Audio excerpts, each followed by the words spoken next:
നമ്മുടെ വരാലുകളുടെ കുളി ആണ് ഇന്ന് കാണിക്കുന്നത്.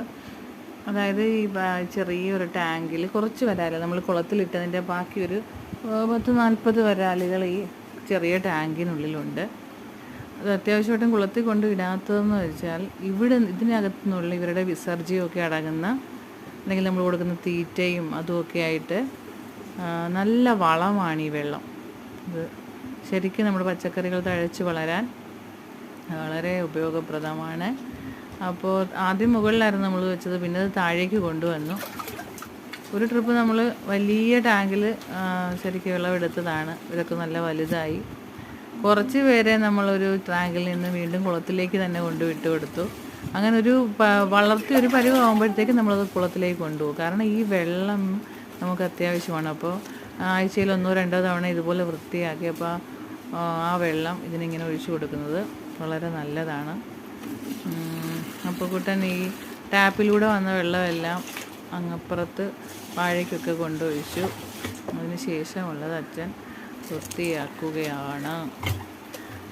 ഒടുവിലൊക്കെ ആകുമ്പോഴത്തേക്കും അപ്പോൾ ഓടും. കാരണം ഇവരിങ്ങനെ നല്ല ചാട്ടക്കാരാണ്.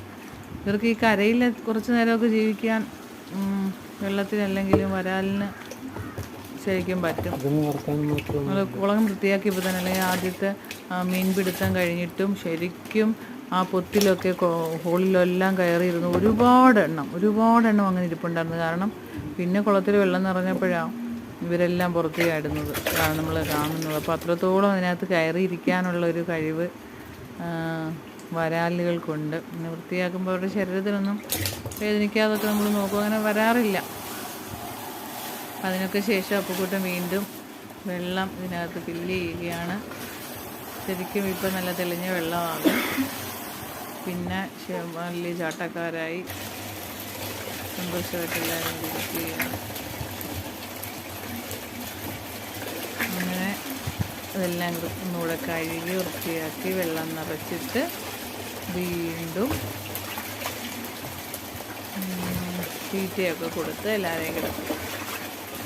അപ്പോൾ ചിലപ്പോൾ ഇവരെ അങ്ങ് മാറ്റിയിട്ടാണ് ടാങ്ക് കഴുകാറുള്ളത്. അപ്പോൾ മാറ്റിയില്ല, അതിനുള്ളിൽ തന്നെ നിർത്തി കഴുകി വീണ്ടും വെള്ളം നിറച്ചു.